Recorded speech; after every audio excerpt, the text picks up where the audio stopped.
कि यहाँ शंभू का भाग नहीं था।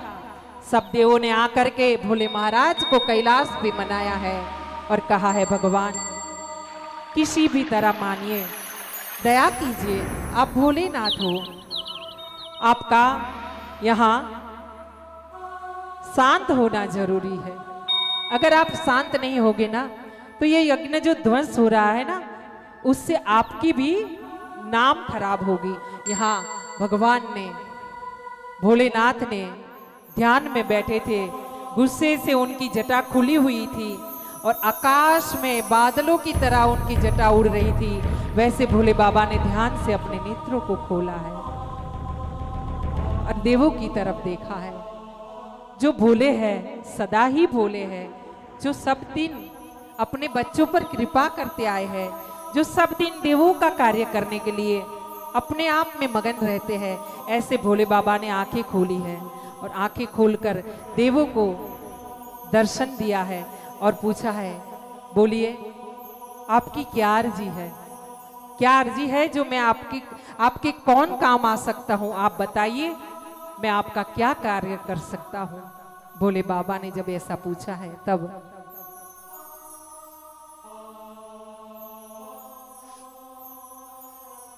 यहाँ देवों ने मिलकर के बताया है क्या कि भगवान आप किसी भी तरह आइए दक्ष के यज्ञ में और आकर के भोले बाबा आप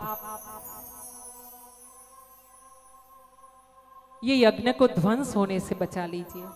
अभी तक भगवान का गुस्सा शांत नहीं हुआ है, भगवान तांडव करने की तैयारी में थे और उसी समय देव आए हैं मनाने के लिए। भगवान जब गए हैं वहां जाकर के देखा है यज्ञ में कि दक्ष का सर धड़ से अलग पड़ा है। यहाँ ध्वंस यज्ञ को देख करके भगवान ने विष्णु भगवान को कहा है और वीरभद्र को कहा है कि आप जाकर के कोई एक मस्तक लेकर के आइए और आकर के हम दक्ष राजा का मस्तक लगाएंगे। यहाँ उनका धड़ भी मंगवाया गया है और एक बकरे का मुख मंगवाया गया है और बकरे का मुख जब दक्ष के धड़ पे लगाया गया है तब दक्ष राजा खड़े हुए हैं, जीवित हुए हैं, भगवान का हाथ उनके सिर पर पड़ा है, दक्ष राजा के देह में प्राण आए हैं और प्राण आते ही जब दक्ष राजा ने बोला है बे बे बे बे, जो बोले हैं दक्ष राजा, भगवान भोलेनाथ ने ये जो गण थे उनके साथ में वो समझे क्या कि उनके जो ससुर जी है वो जो बोल रहे हैं ना ये आवाज से भोले बाबा खुश हो रहे हैं। यही समझकर गालों को बजाने की क्रिया उसी समय से शुरू हो गई।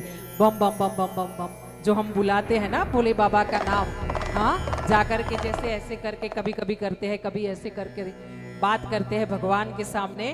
तो ये जो चेष्टा है, ये जो क्रिया है, ये भोले बाबा का क्रिया उसी समय शुरू हुआ जिस दिन दक्ष राजा का यज्ञ ध्वंस हुआ और उनको बकरे का मुख लगाया गया और उनके मुख से प्रथम बार जो ध्वनि बाहर आई उससे बाबा हंसने लगे। तो गणों को हुआ कि बाबा को ये ध्वनि पसंद है। उसी समय गणों ने मिलकर के बम बम बम बम बम बम बोलना शुरू कर दिया और बाबा और भी खुश हुए। बोले कैलाशवासी भोलेनाथ की जय, अपने अपने माता पिता की जय। यहाँ